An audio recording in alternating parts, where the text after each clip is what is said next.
Well, welcome everyone. My name is Stacy Rutland. I'm founder of Income Movement, and we're so pleased to have this wonderful set of panelists to be able to have a conversation with us tonight about a very important and critical topic, which is this idea of building racial equity and the power that cash and basic income can play in that. I wanted to just give, before we kind of dive into this and talk a little bit more about kind of the structure of things, I wanted to give a quick shout out to the co-sponsors of this event. Inherent Good, which is a film documentary, has kind of inspired this panel conversation. That film has just recently debuted, and it's actually open to a virtual community screening right now. So we'll drop links into the chat here so that you have a chance to participate in the screening of that. Certainly there will be lots of ideas in that film that will help kind of augment the conversation here. So Inherent Good is one of our co-sponsors. Universal Income Project is another. Jim Pugh, one of our panelists, is one of the co-founders of that organization. But really, really happy to have this opportunity to bring together such a great set of people. And I want to make sure that we have as much time as possible for everybody to be able to dive into this very important and very complex topic. So as a structure, for the next 40 minutes or so, we'll let the panelists really experience kind of a roundtable discussion. So you'll have a chance to just hear them talk about the things that are most critical in the work that they do, and really going as deep as possible into the topic that we have. We'll reserve about the last 15 minutes for audience Q&A. You'll see along the bottom of your screen, if you're joining us via the webinar, that you have an opportunity to both participate in chat as well as the Q&A. Feel free to drop questions in any time throughout the hour. We'll be monitoring those. But then, of course, when we move over for the last 15 minutes, feel free to just dump everything that that was inspired by the conversation. We'll try to get to as many of those questions as possible.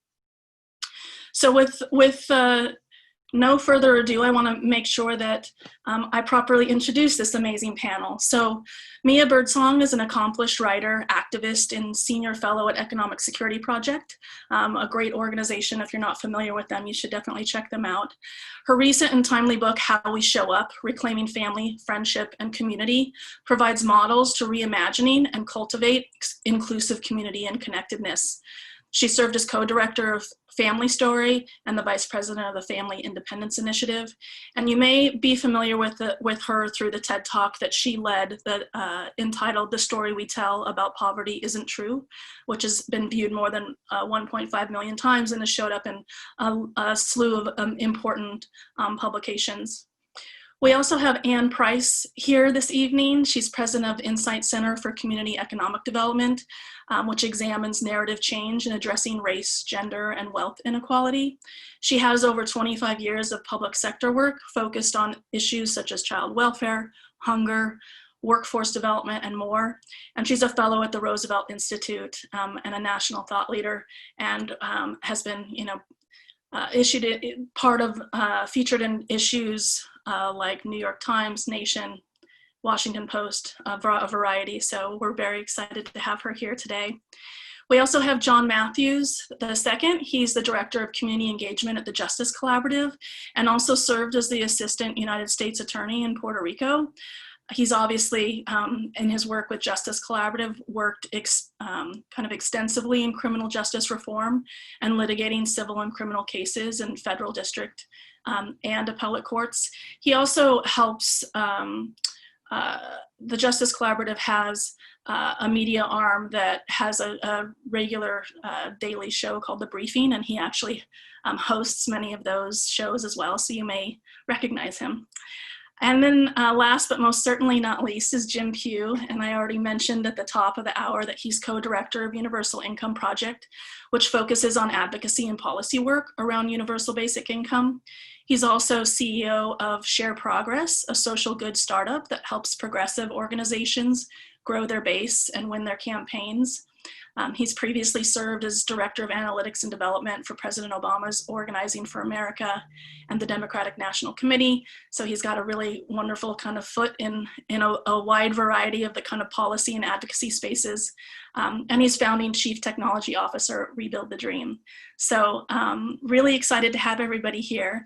I'm going to go ahead and take a step back and let these wonderful people dive into the conversation. Well, thank you, Stacy, for that introduction, and a big thanks to both Inherent Good and Income Movement for allowing this event to come together.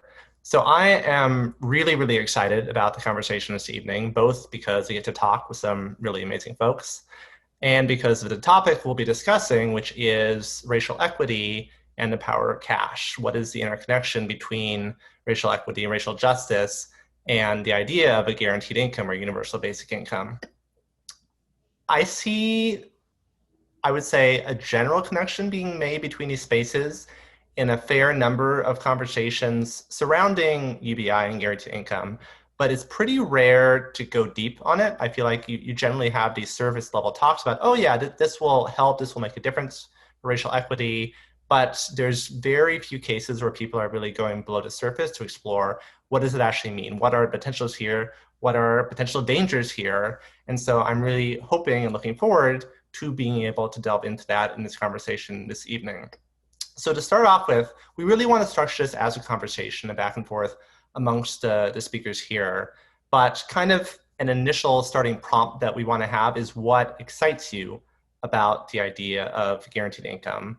And so I feel like I've kind of set this up. We can come back to me on it, but Anne, do you want to start us off on that? Yeah, thank you, Jim. I will say that Jim was one of the folks that helped me get into this work, but I was really drawn to it for a couple of reasons. One, I really thought it could be a way in which we can have new conversations about our nation's social safety net and how punitive it is and how racialized and gendered it is. Really thinking about how cash could actually change people's lives and give them a form of freedom that they weren't realizing in these safety net programs. Secondly, I really think the discussion around what work means is really promising and really exciting for us to reimagine work in this country. And I would say finally, I was just really kind of annoyed about how the conversation was taking place in kind of a tech bro kind of just an automation conversation early on. And so I just thought, hey, this is not just about automation. There's a lot that we can be discussing here. And there certainly is a racial justice aspect to this work. I would say for me that, I'm going to echo a lot of what Anne said, unsurprisingly, but partly I'm excited about the idea of us pushing back against the idea that people need to earn like subsistence level money. And that it could have a really practical impact on a lot of people's lives. So there's that piece. But I think more than that, it really is about the conversation it invites us to have about work and the meaning of work, about our what we think people deserve.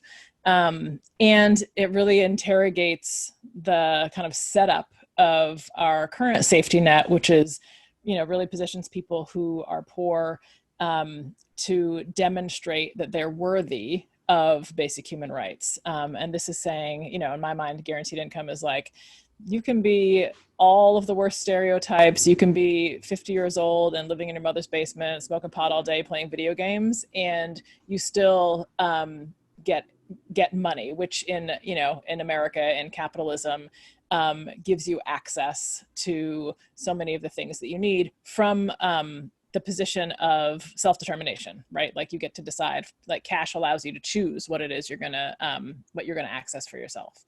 And I think that's a conversation that America really needs to have, because we've structured an entire system that is meant to provide people with basic needs in a way that makes them, do a whole lot of tap dancing and jumping through hoops in order to get those things. And guaranteed income is like, you don't need to do anything. You just need to exist and you have this money.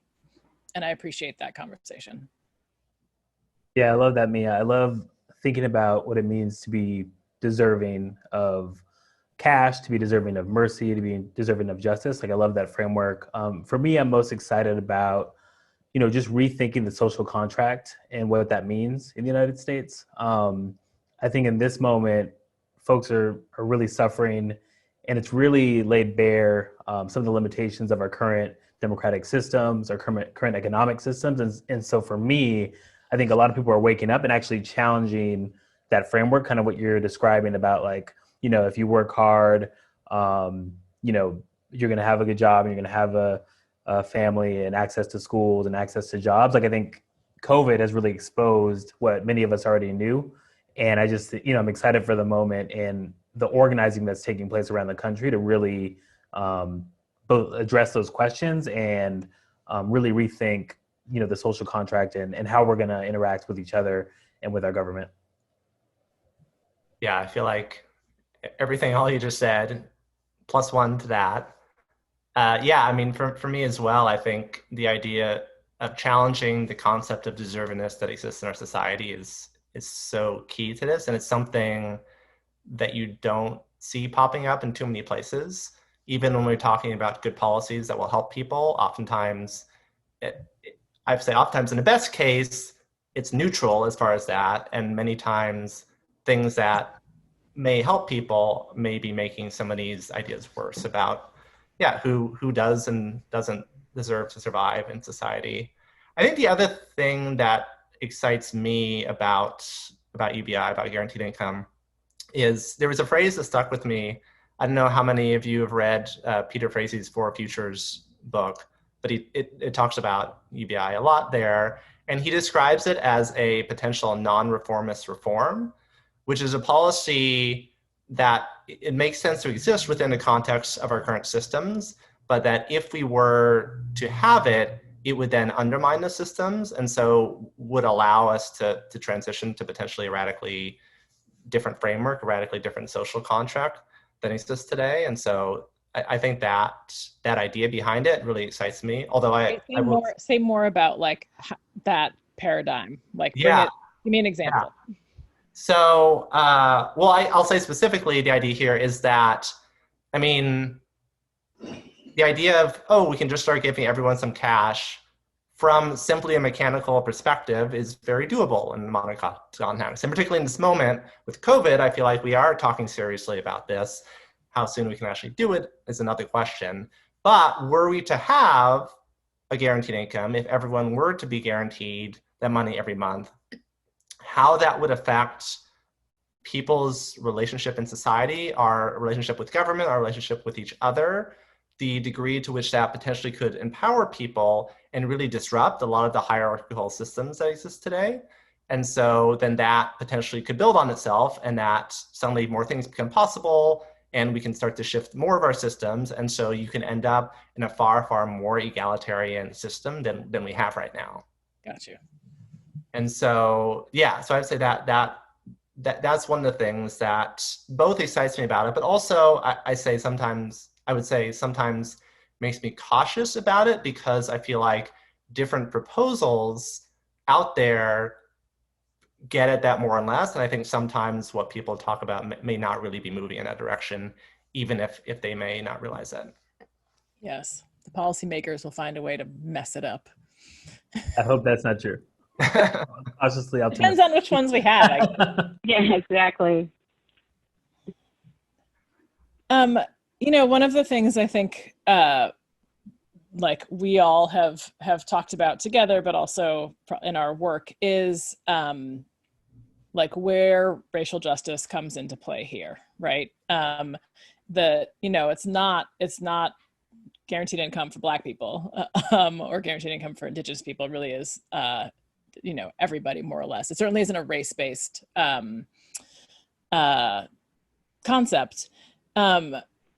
And I'm curious about, one, how you all think about that in terms of like what it does to move our racial justice movements forward. And I mean, I have my own thinking about that, but I'm curious about how you all talk about that or think about that. Sure. I mean, I can start. I see it as a baseline because, and I think, so coming from a criminal legal system perspective, I think about, George Floyd, who would have been 47 today.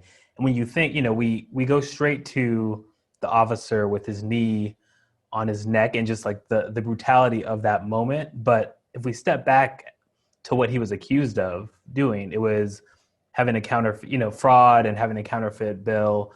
And I think about the criminalization of poverty, right? And the interactions, if you want to even talk about this moment, the interactions with law enforcement, oftentimes it's for mundane things like a broken taillight or riding on the wrong side, like something that you can be penalized possibly with a fine, or just like something that wouldn't have impacted someone who had a baseline of income, right?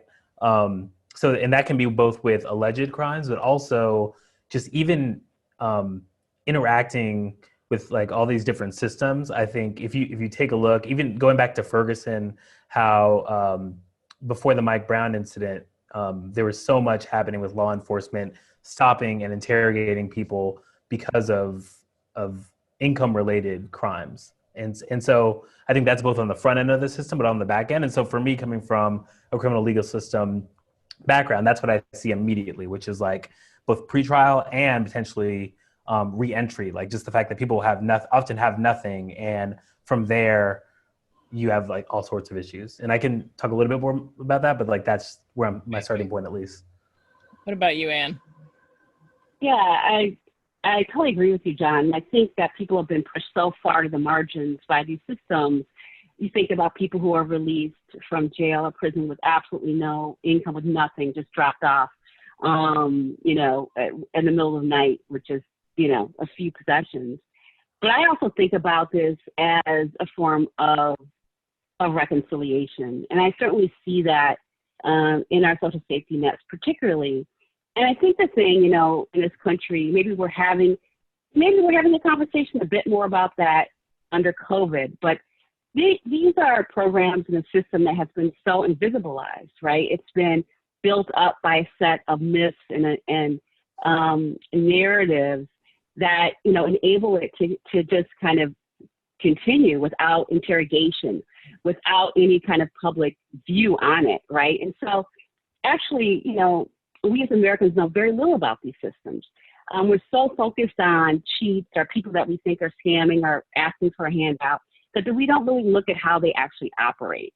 We don't think about the history of systems that would go into people's houses, look in their closets, look under their beds, where we had proposals to sterilize women, and, a system that actually keeps non-custodial parents just living at the complete margins, almost as what John talked about, where they're really dangling out there because they cannot really, they can never have an asset. When they work, much of their income can be garnished. They can constantly go back to jail. These are people in a state-sponsored child support system. So we just think of these as things as, well, yeah, a parent needs to help take care of their child. We don't look at how these systems harm families, how they keep people from making decisions about their own lives. And I think it's so interesting in a nation where we're constantly talking about freedom. That word is so loaded. And, of course, we're in the midst of this when people talking about the freedom to not wear a mask. But yet we find it okay to keep people, hemmed up. I just want to give one quick example.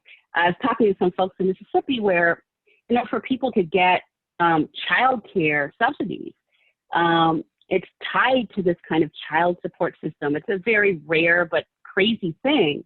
But one of the reasons why women will not want to get into the system is how intrusive it is. They're actually asked about the father of their children. Ask questions like, how many tattoos does he have? And where are they on his body? I mean, just like, these are crazy things that we don't know exist in systems that really keep people at the margins because, one, they don't want to be involved in it. and then they're left without any resources. So this, to me, from a social justice and racial justice standpoint, could be one of saying we need to come to grips in terms with a history that has been so deeply punitive and so harmful that it has to be interrogated and examined. And can cash actually do that? Yeah. I think more than the like practicality of UBI, because it's not, you know, it's not reparative, right? When I think about reparations versus guaranteed income, like reparations is meant to repair past harm, and guaranteed income doesn't do that. But the question that it invites us to have about deservedness and about work is a question that, you know, the most kind of maligned and disrespected character in American history sits at the center of, and that's poor Black women. You know, the laws that exist and criminalize poor people are often laws that are meant to criminalize Black women. So I think about, you know, the example you just gave, Anne. I think about my own experience with the state benefits. So when I had my first child, my now legal husband and I were not legally married, and I left my job and wanted to get, you know, health insurance through the state.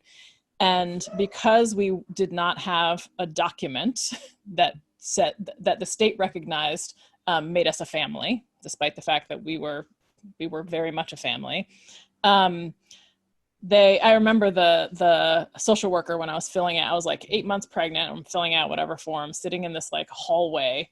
And this man is filling out the stuff, and he just like offhandedly mentions that the state is going to sue my child's father for, he called it child support. And I was like, no. We're like together, like that's not, I don't need that, like that's not a thing. And he was like, it's just automatic. Thankfully my husband's a musician, so he ain't have no wages to garner. But I remember in that moment thinking about how my family structure, we were penalized for our family structure, the fact that we did not have a legal marriage. And it was only later that I actually found out that it's not child support. The money would not, it's not like it was an inefficient way to get money from my partner to me to care for my kids. The money actually goes to the state, and it's meant to offset the cost of providing me with health care, which is like, again, basic human right.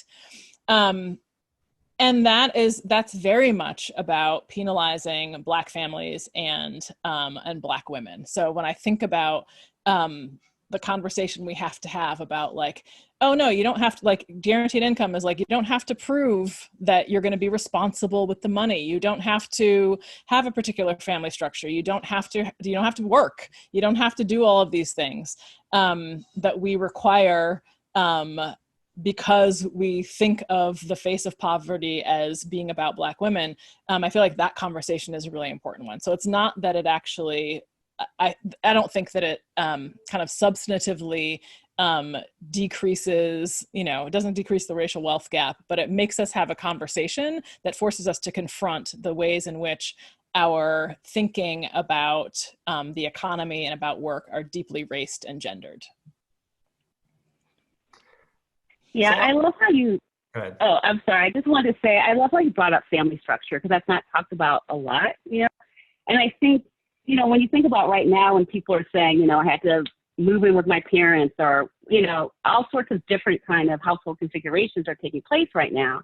But the reality is, for many families, that's really how they've operated. And it's, you know, we have structures that are not really up to date in how we think about family, how we think about a household, who's a family, how fluid that is. You know, it's based on one point in time, and doesn't really reflect the fluidity of how people move in the world. And so this is not just a minor thing. This can mean you're either qualified for something or not qualified.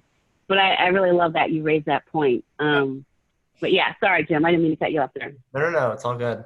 I was going to say, because Mia, you just touched on the point that guaranteed income on its own isn't going to do much to address the wealth gap that exists today between Blacks and whites and other groups as well. And so I think that, Universal Income Project earlier this year, in partnership with the Heller School at Brandeis, released a proposal that combined guaranteed income with policy specifically aimed at wealth, which is sort of a form of baby bonds, cash that basically builds up for children they get access to when they become an adult. And that can make a big dent in the median, the difference in the median between wealth amongst whites and blacks, and just generally give young adults a lot more, who are coming from low wealth families, a lot more to start life with.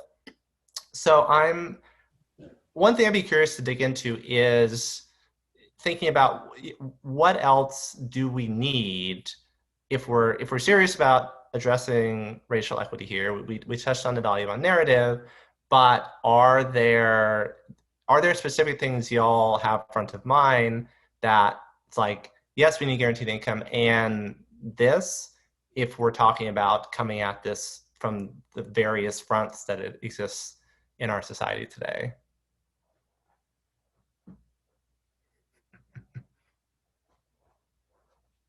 I mean, we need all of it. We need all the things. We only need like two things. I'm like, I want guaranteed income. I want reparations. I want universal health care. I want somebody to figure out like what they need to do to all the like SEC regulations and tax loopholes and nonsense that rich people use to stash away and hoard their wealth. I want well-funded education. I want a Green New Deal. I'm like, can we stop screwing the environment over so we can live and breathe? I want Indigenous people to have their land back. I mean, like so many things, right? Like it is not, we often like are trying to find a narrow path, right, through the like monstrosity of dumpster fire bullshit that exists in this world. And especially on the left, we do this. We're like, oh, well, if we have this thing, then like we can't have this thing. And I'm like, who told us we had to choose? Like, why is our orientation this like response? Like we act as if, like the right or conservatives are our dad and we have to like get their approval. And I'm like, no, there are more of us. Like, what do we want? Like, how big can we dream about this? And then like, we just need to make wealthy people pay for it because it's not their money anyway. So there's not like one thing. I feel like there's a whole beautiful, like expansive package of things that we need in order to have like well-being for all of us. I second everything that Mia says at all times. I was going to say, John, you mentioned earlier just rethinking the social contract. Maybe that's what we need. It's just a new social contract. Yeah, no, I think it's time to go big. I agree with everything Mia said. I think this is our moment, and folks are just looking and saying, what is it? Like not just in our country, but around the world, people are looking like, this is what the United States is doing. This is what we look like. And I think it's like, it's time for us to go big, come with all these creative ideas. One thing, I've been really interested in lately. I'm in LA County, I'm in Long Beach, and in terms of quantifying some of this, there's a project called $1 Million Hoods, and they've just been going in and looking at how many millions of dollars poor Black and brown residents have been paying into mass incarceration over the years, whether that's from pretrial or the money paying directly for jails and prisons, right? And quantifying that, and that could be a starting point for redistribution and a form of reparations. But I do think something that Anne said earlier about the reconciliation that's needed, like I see, UBI as like I said, this is a baseline, but I think ultimately there needs to be a real conversation and reconciliation on if we're having like what are we repairing, right? And have a real come to Jesus moment on like our history and how that connects with our present and what needs to be done about it. And I just, that hasn't happened yet. And I don't want us to forget that's, I think, an important aspect of even thinking about what comes next is that. And I think that can happen, but it hasn't happened yet. Yeah, can this actually help us really bring us to, questions about our basic humanity as people? And because there are groups of people who have been so dehumanized, can this be a means to help in some form of redress about that. I think something you said earlier, and I may have missed it because there was a lot of good stuff in there, Mia, but you were talking about, about reparations and saying, this isn't reparations, which is true, but you said something about redress. And I'm just curious how you think about that. How do you think about, guaranteed income as a form of redress, and how do you see that? I mean, I don't, right? I think guaranteed income is it's more a balancing of, like, the scales have been tipped in one way and we just need to right them, but it doesn't actually correct for historical wrongs, historical trauma, historical theft, which is not, to be clear, not limited to Black folks, right?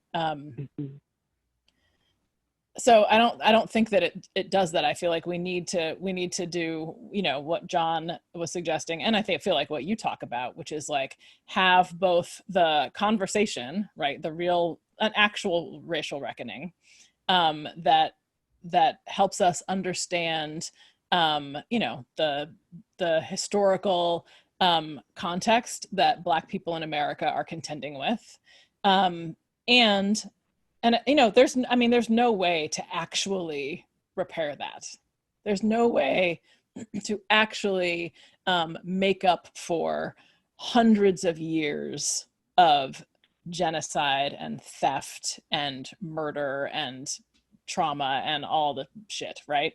But I think it's about thinking about what are the things that Black people don't have now because of, collectively we don't have, and how do we begin to shore up what's missing. And then I think but we can't do that without doing the culture change piece, because otherwise the same systems that have extracted from us are going to continue to operate. And I don't think there are not enough Black people in America to unless we decide we're going to take California and secede, we need white people to get their shit together, so that they don't continue the harm that is being done right now. And I will say, I'm not optimistic about that, right? I mean, we've been trying to do that for a minute. But about what, Mia? What aren't you about white people getting their shit together? about because we have done all the things to kind of appeal to white America's sense of fairness, sense of freedom, sense of decency, sense of humanity, sense of everything, right, that I think fundamentally matters to us as people. We've done all that, right? We right now have had several years of videos, public videos of Black people being murdered.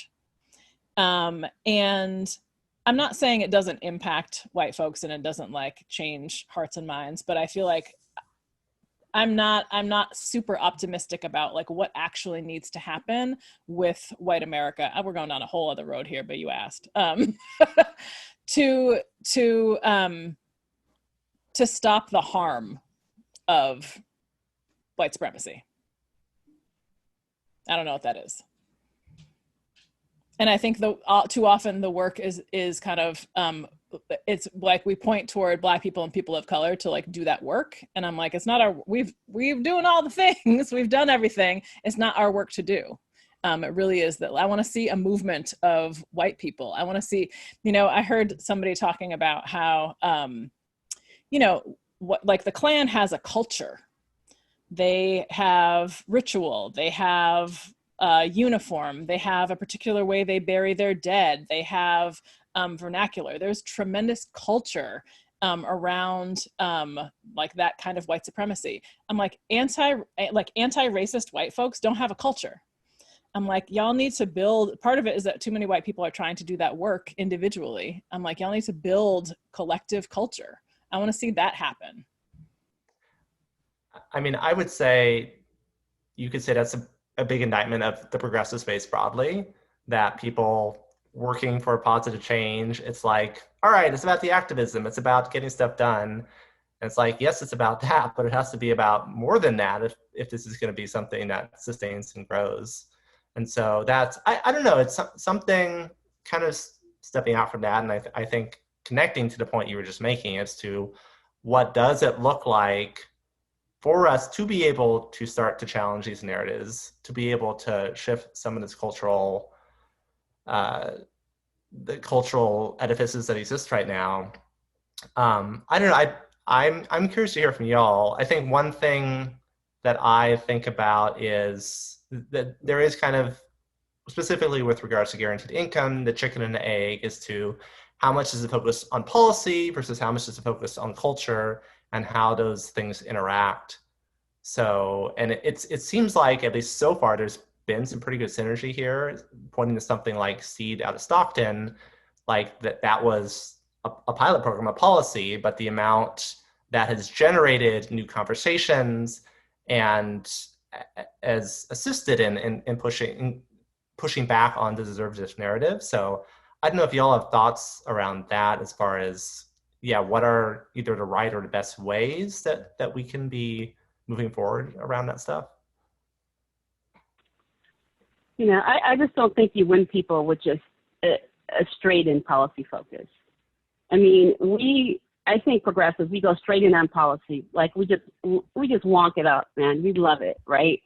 And I don't think it allows, this is at a very deep level, this is a cultural conversation. This is, it's like we're afraid to go in on emotion, right?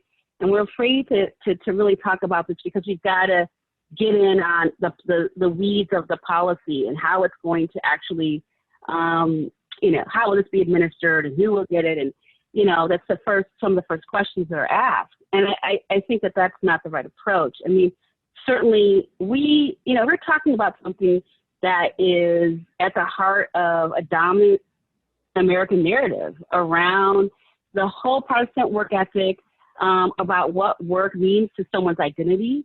And obviously we've all talked about this as deservedness, but, you know, I don't think that we're even close to doing it. I know people speak to that in various ways, but I just don't think we're going to make that kind of movement on that, right?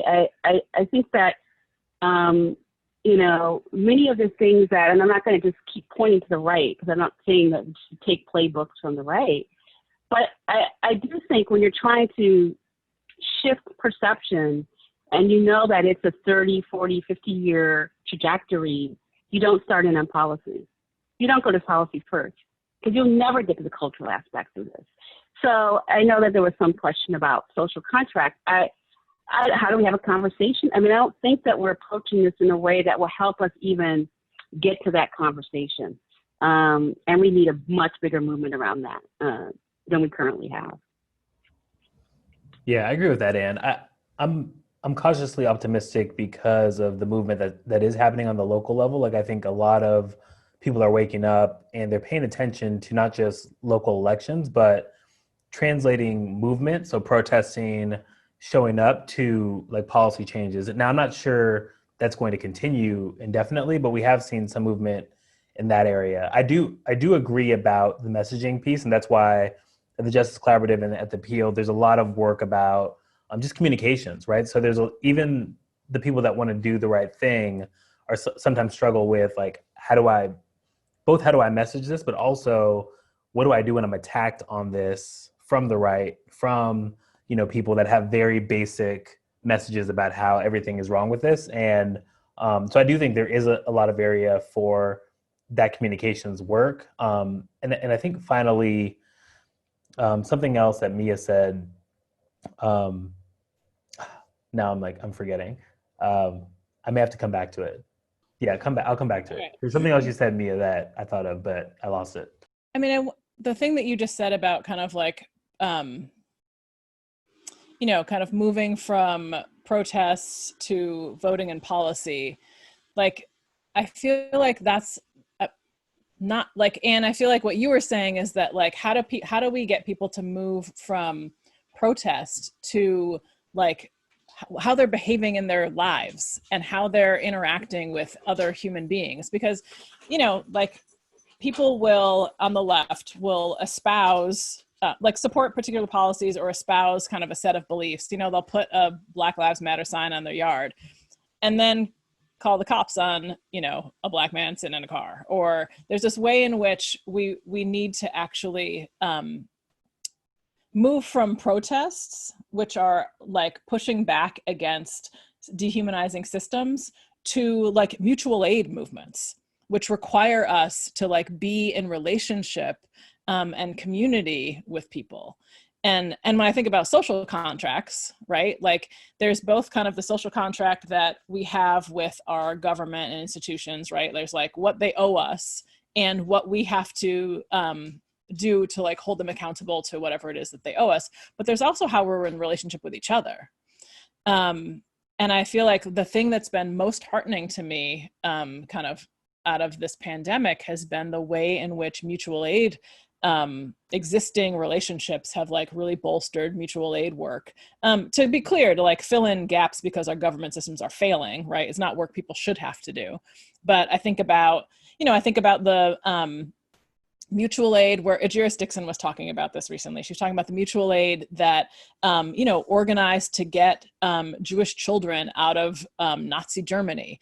The mutual aid, the Underground Railroad was a mutual aid network, right?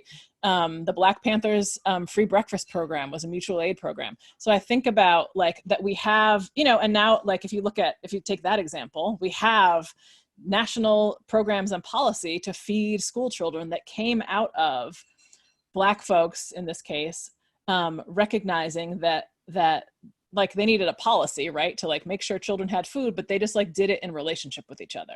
And when you create policy that way, there is something that exists inside of the heart of it that is very different from being like, you know, doing the like wonky thing and trying to like impose that on folks. And I feel like that's part of what we miss in America is the interdependence, the way in which we're in relationship with each other, and that, you know, all the policies that I feel like we need are actually being practiced in very, very small ways in communities around the country. And we need to just like look at those things as our examples. And I don't know, Anne, if that's like part of what you're talking about in terms of like the emotional piece and like the cultural piece, but I feel like it needs to be more about our relationship with each other. And that we're like, you know, like I want policy based on like care and love and generosity, not, you know, the stuff that I think, you know, wonky policy people usually talk about. Yeah, I mean, I think it's totally about being in relation to one another. You know, I mean, I think it certainly raises questions about shared abundance and how do we get there. But I think the thing is that that's the deep cultural piece to me, because while we can see those efforts, and sometimes they really take place during like a natural disaster where people will come together and really support each other. And some of those barriers kind of walls can kind of come down, right? When people are faced in those circumstances. They also come out of just oppression, right? And the fact that people have had to had to provide their own economic engines, had to create their own institutions, had to create these things that didn't exist. And a lot of that was predicated on mutual aid. I think that, like, you know, to me, we live in a very Euro model of how we are in relation to one another. It's very individual. It's about my individual family. You know, we don't, and that really carries through in how we think about policy. So I think that these practices are happening all over, and they're pretty amazing. And I would agree with you, John. I think the most exciting aspect is really at a local level, and sometimes at a really like even a neighborhood level, in which you can see some of these coming to be. But I think that when I think about racial justice and think about, like, you know, the Black Panthers and saying, you know, we can understand how a community can come together to ensure our children are healthy and reimagine, you know, our economy, reimagine some of our systems to actually make them work, not just for those kids. And I think about where this program was established right here in Oakland, in West Oakland, but to help all kids. And I think the way in which oppressed people can see the economy, can see the way that we can connect in sometimes in deeper ways because we're really forced to for our own survival and for our ability to even thrive with one another. How can that be carried through in a larger way? And I think those are the things that we don't see.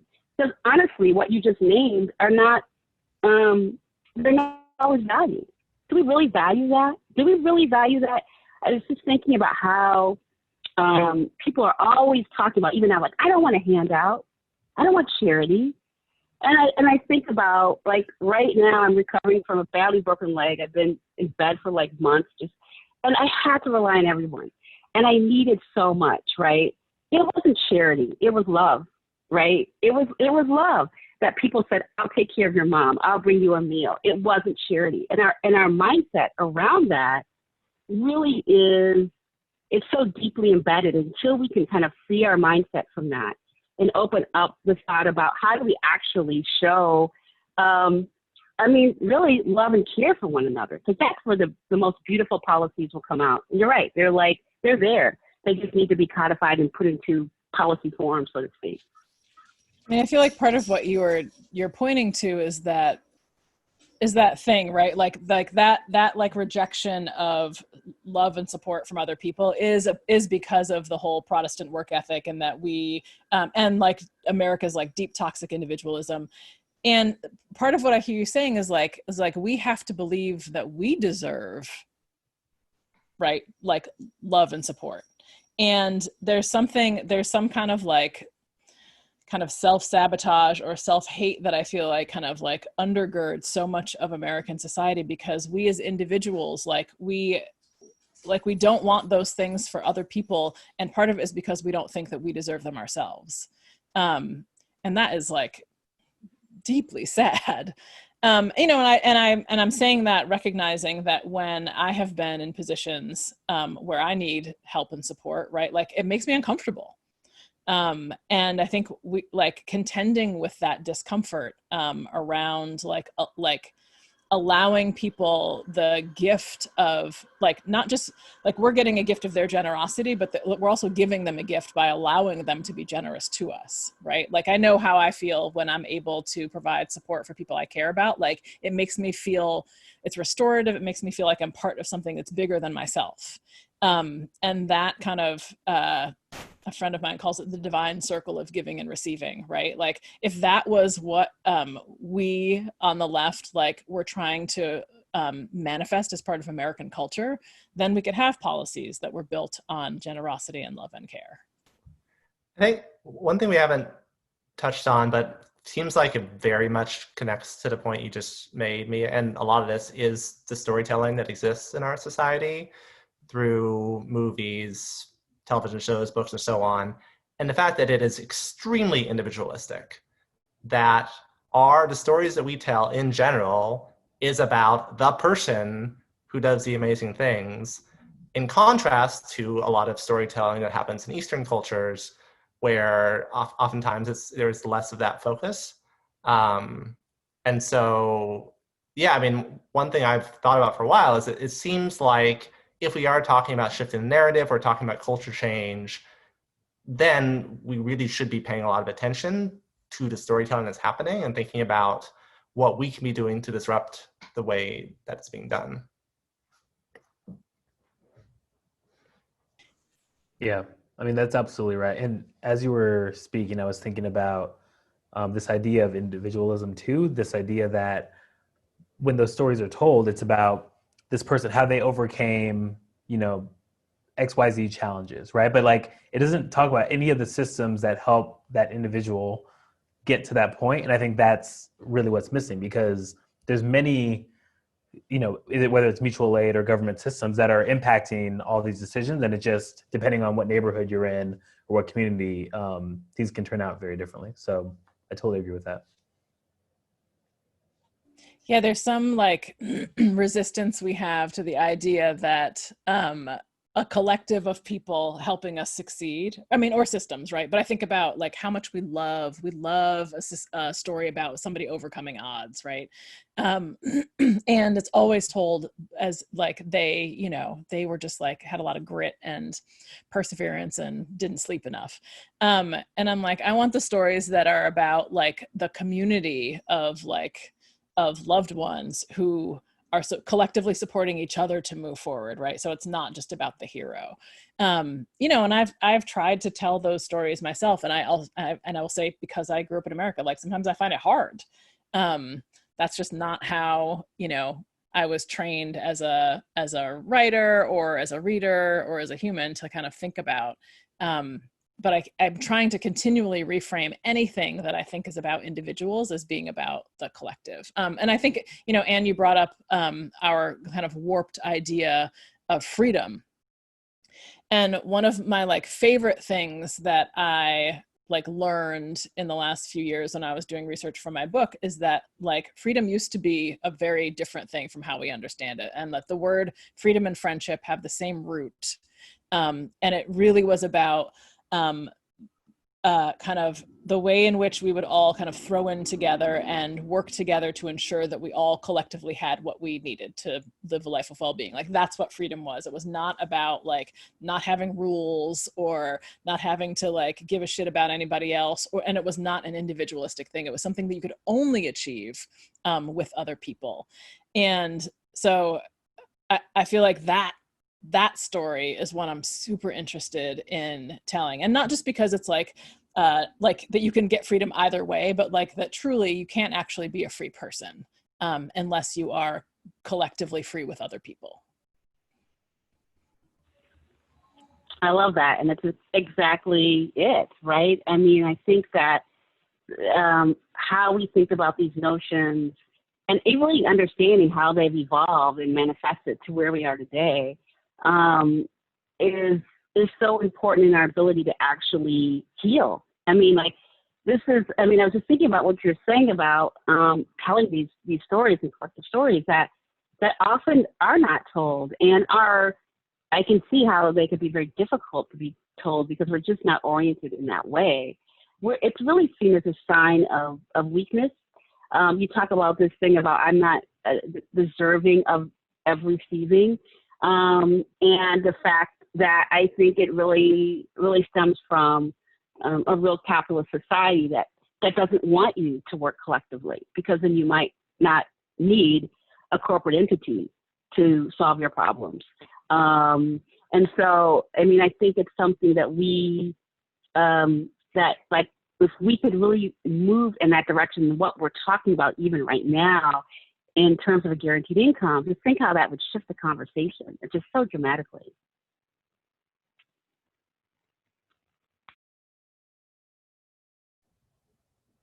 Are we supposed to be taking questions? Yeah, I was going to say, Oops. it looks like we've had a few come in on the Q&A, and I don't know if Renee or Stacy wants to comment, if there's been others sent on other channels. Sure. We didn't want to interrupt. It's been such an awesome conversation, and your guys' kind of energy and flow has been so good. We're like, well, let's see where it goes to, for sure. There have been a couple of questions that have come in, not just in the Q&A here, but through the live stream and some others. And I think it might be good to, some of these touch on a variety of the topics that you guys have covered. And so might be worth just getting a little bit deeper into.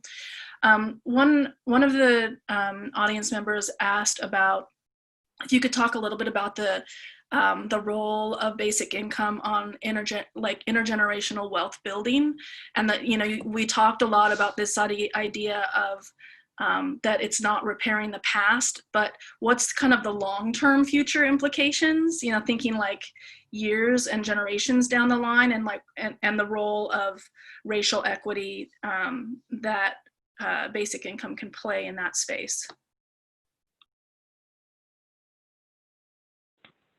Yeah, I mean, I don't really think that a guaranteed income can have a huge effect on intergenerational wealth building. I think it could do something that could be important for particular groups of people. So I think about the fact that if, that basically for Black folks that are in the middle class, about 27% of their wealth is actually utilized for other members of their families, right? So that we think about wealth being pulled. And this also gets to this conversation we just had about the fact that many folks are willing to give up some of their wealth, some of their resources for kin, right? And so I think that, you know, if you think about more people having what they need, that would have less of a pull intergenerationally. That is something I think would be interesting to really examine more closely to see how that would actually look, right? So I think there's ways in which a guaranteed income can do two things. One, it could perhaps help keep people from losing an asset. You know, as they're really more income short, that is a way that they dip into savings, totally pull out their 401k, or lose have things taken, like a home and other things, right? So it could help mitigate that. And it could help actually I think it could help with some type of pooling, with some type of maintaining people's ability to not have their resources pulled out of their household. But I don't know if it definitely will not do anything to reduce, I think, racial wealth inequality. But it could actually do something to help individual families as they're navigating the resources that they've kind of pooled together. Yeah, I agree with that. But I also think that, one thing it does do is give families some flexibility, right? So say you have a job that you feel like you have to keep because if I go back to study or if I want to do something else, like I'm not going to be either I'm going to make too much money and I won't qualify for certain benefits, or we're going to be homeless if we don't have income coming in. I do think it frees up some flexibility, and you may see more people doing jobs and getting education that fits like their actual interests and skills than what you see now, which is people maybe just taking whatever is available that's close to them and that kind of fits their current lifestyle. So I think over time that can make a difference too. I mean, I think the difference you two are pointing to, right, is that, sorry, my computer's falling all of a sudden, is that there's kind of like, John, what you're talking about is like raising the floor, right? Like making it so that like the floor that people have to deal with is higher. And Anne, you're pointing to the fact that like, if you raise the floor for everybody, like the gap stays the same. So it doesn't close the gap. And if we're talking about closing the gap, then raising the floor for everyone is good. Like that's, we should have a higher floor, but it doesn't close the gap. Absolutely. Awesome. Yeah, that makes sense. All the different kind of nuances and layers of that, and what the implications are in the short term, but also that the universal nature of it is important, and also it means that it doesn't have necessarily the direct effect that of kind of closing gaps and things. And to be clear, the answer is to not do it. The answer is to do something. Totally. Like we do that and we do other things too, because we can do more than one thing. Yes, absolutely. Perfect. Okay, so we're up at the top of the hour. Maybe one more question, just and then we'll go to wrap up. The conversation, there's been a lot of really beautiful conversations around this idea of deservedness, and the focus has in many ways been kind of on the individual, and towards the end of the conversation you moved into this idea of community and focusing on that a little bit more. But one of the questions is around this idea of is there something, what does it mean when we shift deservedness not just on the individual level but on a community level as well? And what's the potential of many when greater economic security starts to be in place with something like a basic income? So kind of thinking about that individual or family, but then starting to extend it out to neighborhoods, cities, communities, and kind of the role that that basic income can play in lifting in those areas. Well, the first thing that I think of is in communities and impacting businesses within the community. So, if you have more income to spend as a family, you're more likely to spend money in your own neighborhood. You're more likely to start your own business, because if you think that you can survive without having a job that makes you work, 20-hour days, 16-hour days, whatever it is, then maybe you can take that time to even start your own businesses. So I think about cooperative economics and being able to invest in the community where you live. I don't know if that addresses the question, but those are my first thoughts. Yeah, something I will say to folks is that thinking about the proportionate impact, if you're in a community where there's lower incomes, where there's less wealth, then the same amount of money should, assuming that there aren't other factors at play, should have a greater impact there, and so it could help. I think I see it as a bit different than deservedness, right? I mean, I guess you could tie it together, but as far as thinking about how we're challenging existing narratives through deservedness, I do think it is so easy and it's become so ingrained for us to overlook, ignore, or just think of certain types of people as not important. One thing I like to point out is every time I hear a politician say, if you work 40 hours a week, you shouldn't live in poverty, the unstated statement is, if you work less than 40 hours a week, it's okay, you live in poverty. But I think particularly what I've heard from Mia and others around the importance of deservedness here is that it gives us a tool to, when we can start talking about a policy like this, where it's universal, then as soon as someone starts to say, well, but not those folks over there, like whether it's folks in prison or whether it's folks who are not here legally, that we then have a tool to be able to say, wait, no, it's everyone. We're saying we're eradicating poverty, and so that means it has to be these people too. And so that is that kind of, contrary to most of the things we're talking about, becomes perhaps even more powerful when you start to focus on the individual as opposed to communities, because at that level, potentially, again, you can gloss over certain folks within those communities. But I don't necessarily see them as contradictory, like talking about these communities deserve as well. Seems like, to me, like it falls into the same narrative, potentially.